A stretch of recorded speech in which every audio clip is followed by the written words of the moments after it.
Hello दोस्तों, स्वागत है आपका mysterious stories zone YouTube channel पर, जहां आपको सुनने को मिलती है डरावनी और रहस्यमयी कहानियां। अगर आप चैनल पर नए हैं तो इसे सब्सक्राइब जरूर कीजिए ताकि मैं आपके लिए ऐसी ही कहानियां लाता रहूं। और कमेंट में बताइए कि आपको किस तरह की कहानी सुनना पसंद है। तो देर न करते हुए चलते हैं आज की कहानी की ओर। देवकुंड नाम का एक छोटा सा गांव था, जहां चारों तरफ घने जंगल और पुराने मंदिरों के खंडहर फैले हुए थे।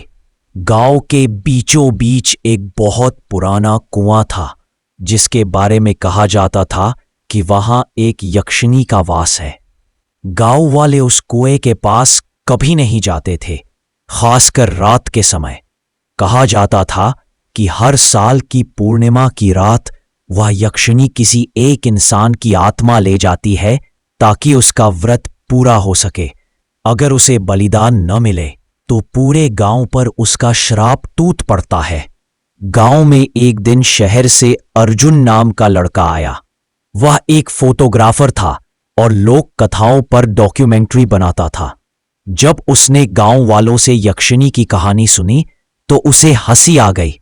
उसे लगा ये सब अंधविश्वास है, डर फैलाने की कहानियां हैं। उसने तय किया कि वह उस कुएं के पास जाकर खुद देखेगा कि सच्चाई क्या है। गांव के बुजुर्गों ने उसे बहुत मना किया। उन्होंने कहा, बेटा, उस रात वहां जाना मत। जो यक्षिणी को देख लेता है वो दोबारा कभी इंसानों जैसा नहीं रहता। लेकिन अर्जुन नहीं माना। पूर्णिमा की रात आई। पूरा गांव अपने घरों में बंद हो गया। दरवाजे की साकलें कसी गईं और चारों ओर एक अजीब सन्नाटा छा गया। अर्जुन अपने कैमरे और टॉर्च के साथ कुएं के पास पहुंचा। आसमान में चांद पूरा था। उसकी रोशनी में पेड़ों की परछायां हिल रही थी। कुएं के आसपास अजीब सी ठंडक थी, जैसे वहां हवा नहीं, किसी की सांसें चल रही हो। अर्जुन ने कैमरा सेट किया और रिकॉर्डिंग शुरू की। धीरे धीरे कुएं के ऊपर धुंध फैलने लगी। धुंध के बीच से एक हल्की सुगंध आई, जैसे चंपा और जलते हुए कपूर की मिली-जुली गंध। और तभी अर्जुन ने देखा, कुएं के किनारे सफेद साड़ी में एक औरत खड़ी थी। उसके बाल बहुत लंबे थे, जमीन पर घिसट रहे थे। उसका चेहरा झुका हुआ था और पांव उल्टे।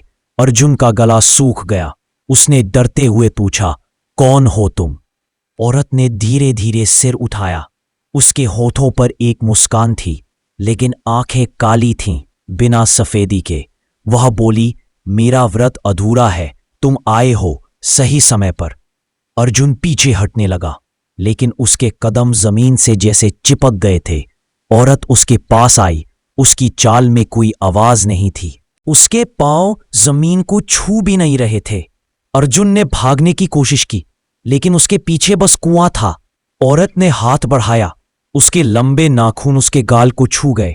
उसकी उंगलियां बर्फ जैसी ठंडी थीं। वह फुसफुसाई, अब तुम मेरे व्रत का हिस्सा हो।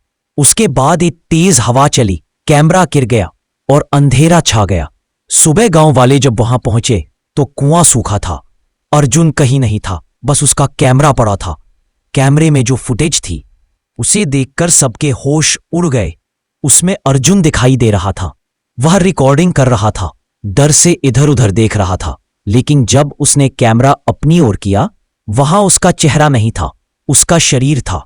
लेकिन जहां चेहरा होना चाहिए था, वहां सिर्फ काला धुआं घूम रहा था। 3 महीने बाद अर्जुन की वही डॉक्यूमेंट्री किसी ने ऑनलाइन अपलोड कर दी। लोग कहते हैं कि जिसने भी वह वीडियो देखा, उसकी स्क्रीन पर आखिर में कुछ अजीब हुआ। वीडियो खत्म होते होते कुएं के पानी में एक परछाई दिखती है, और वह यक्षिणी नहीं, अर्जुन होता है। उसका चेहरा अब वैसा नहीं, उसकी आंखें पूरी तरह काली, और उसके पीछे से वही ठंडी आवाज आती है, अब हर कैमरे में मैं दिखूंगी, क्योंकि हर लेंस सब मेरी आंख है। और उसके बाद स्क्रीन पर बस धुंध फैल जाती है, जैसे कोई चेहरा धीरे धीरे पास आ रहा हो, और फिर सब कुछ ब्लैक। कहते हैं देवकुंड का कुआं अब सूखा नहीं है। जो भी उसे देखने जाता है उसके कैमरे की रिकॉर्डिंग खुद ब खुद ऑन हो जाती है और हर वीडियो के आखिर में वही मुस्कान दिखाई देती है, सफेद साड़ी में यक्षिणी की या शायद अर्जुन की। तो दोस्तों, अगर आपको ये कहानी अच्छी लगी हो, इस चैनल को सब्सक्राइब करिए ताकि मैं आपके लिए और भी अच्छी कहानियां ला सकूं।